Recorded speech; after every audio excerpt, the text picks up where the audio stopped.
Welcome to the Bears Halftime Quick Recipe Show, live from the Sanctuary of Satisfaction. These are cookies made for the cookie monster of the Midway. The most badass cookies you're gonna find. Hey, we are doing TD's Brew and Barbecue private stock Campfire Candy peanut butter cookies. A rough chop. Fields is showing Tua up. Goodbye, Roquan. Whoa, Chase Claypool. 2 cups of creamy peanut butter. If you use crunchy peanut butter, you're wrong.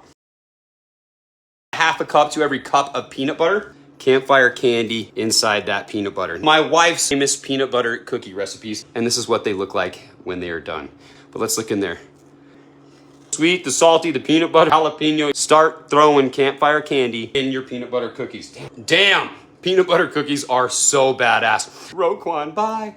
Get your hands on these TDs and put these TDs in your face. Join me again next week when the Bears win. See that Darnell Mooney touchdown? That was awesome. No stinky fish, no stinky fish. Make love to your meat.com and put some TDs in your face. Bear down, everybody, bear down.